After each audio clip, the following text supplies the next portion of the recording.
ఈ రోజు మనం మన అసలు 6వ పాఠమైన పయనం గురించి చెప్పుకుందాం.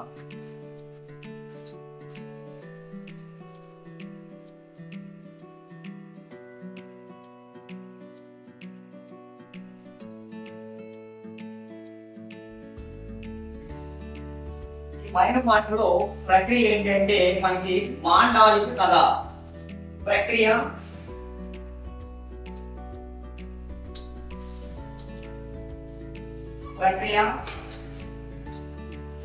మాండలిక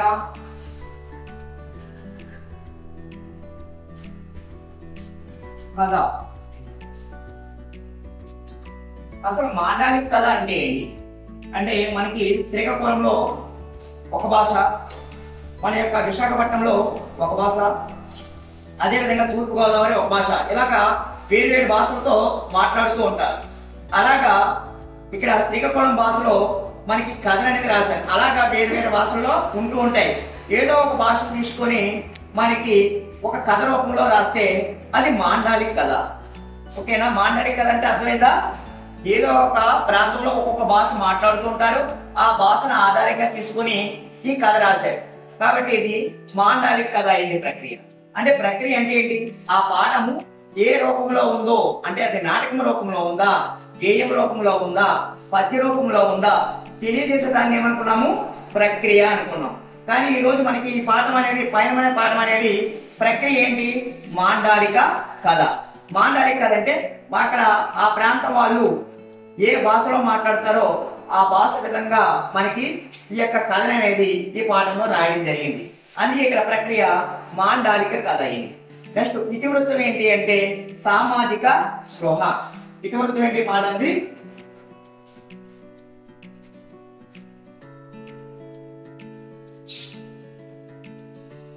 ఇతివృత్తం సామాజిక స్పృహ.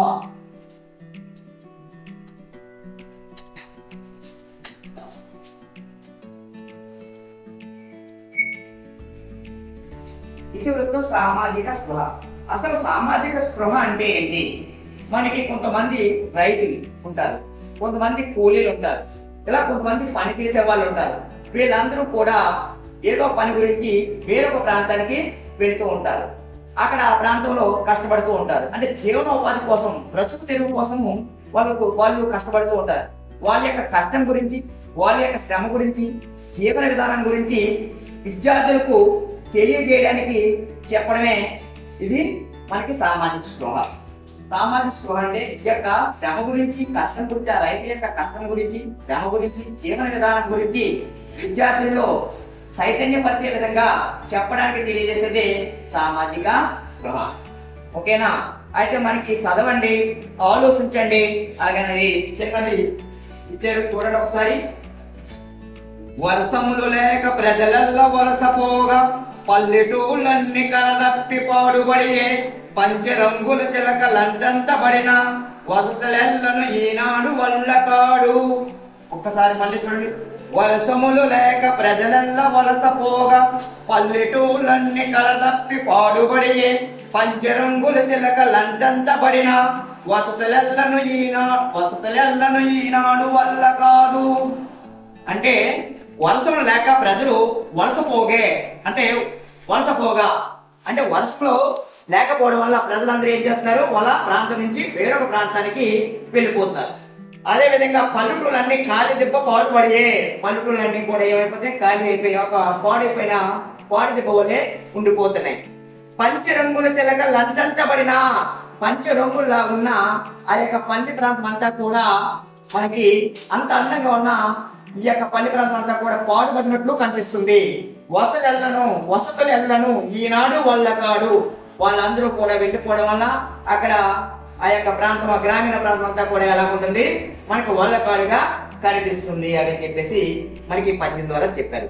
నెక్స్ట్ పై పద్యం ఏమి చెబుతుంది? దేని గురించి చెప్తుంది? పై పద్యం పల్లెటూరు గురించి చెప్తుంది. ఏమి చెప్తుంది? పల్లెటూరు గురించి చెప్తుంది.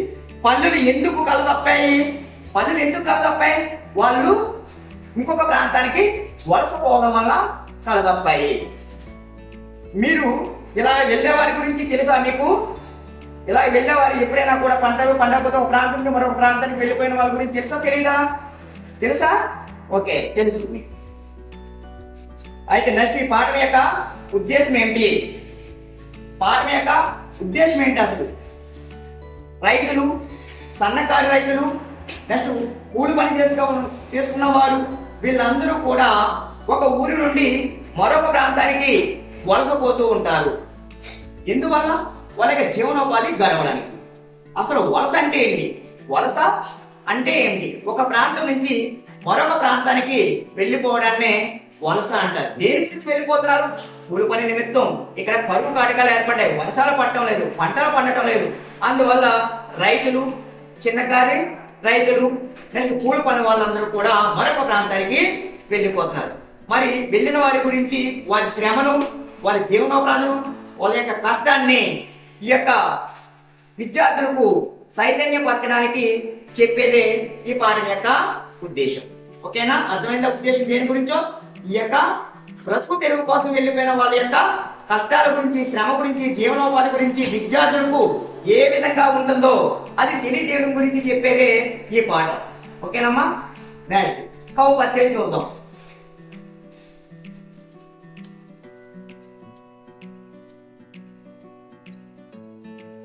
కవు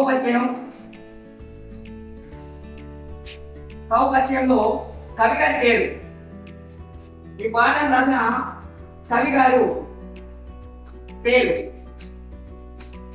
కవి గారి పేరు. ఈ పాఠం ఎవరు రాశారంటే సింగమనేని నారాయణ గారు రాశారు. సింగమనేని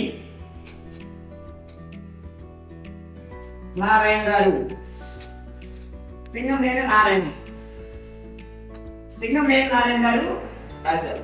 అయితే ఇతని యొక్క కాలం 26/6/1943 నుండి 15/2/2021. అంటే ఇతను 26/6/1943లో పుట్టి 15/2/2021లో మరణించారు. ఇది తూర్పుగోదావరి జిల్లా, అనంతపురం జిల్లా. ఏ జిల్లా? అనంతపురం జిల్లా.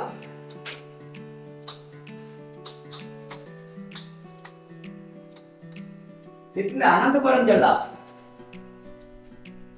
బండి మీద పల్లె గ్రామంలో జన్మించారు. బండి మీద పల్లె గ్రామంలో జన్మించారు.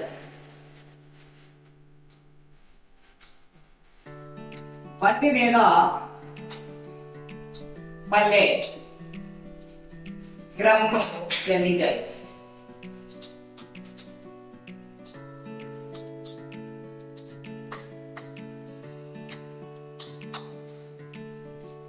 ఇతని తల్లిదండ్రులు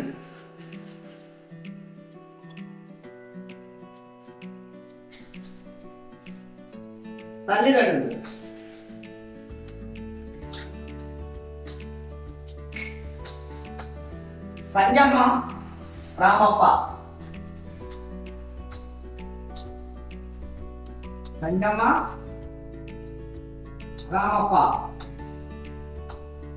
అయితే ఇతను కొన్ని కథలు కూడా రాశారు.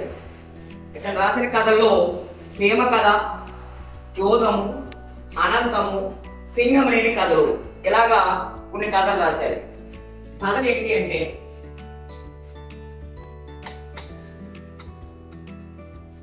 సీమ కథ,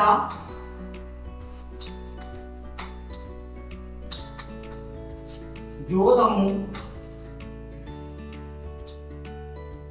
అనంతం, సింగమనేని కథలు.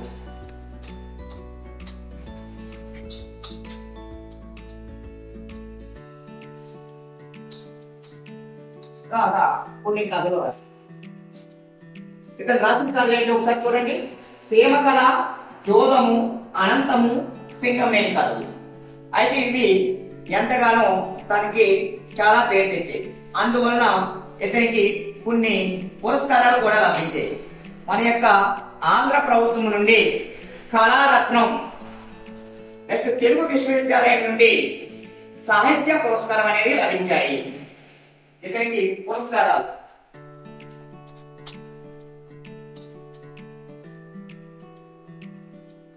మన ఆంధ్ర ప్రభుత్వం నుండి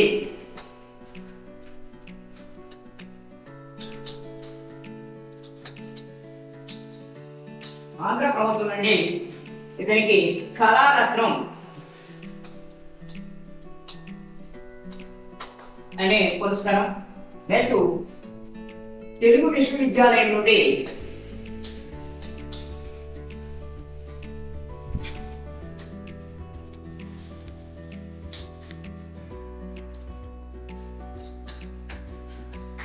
సాహిత్య పురస్కారం.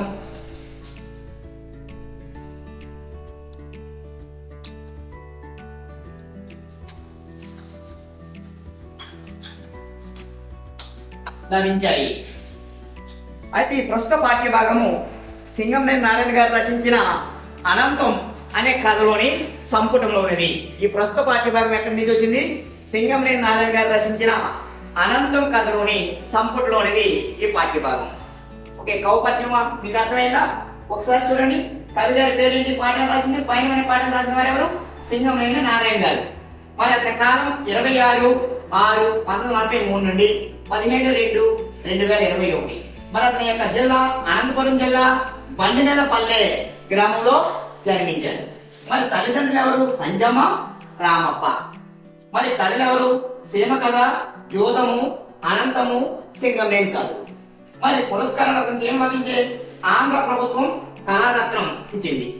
మరి తెలుగు విశ్వవిద్యాలయం నుండి సాహిత్య పురస్కారం అనేది లభించడం జరిగింది. మరి ప్రస్తుత పాఠ్య భాగం ఇందులోనిది సింగంనేని నారాయణ గారు రచించిన అనంతం కథలోని సంపుటంలోనిది.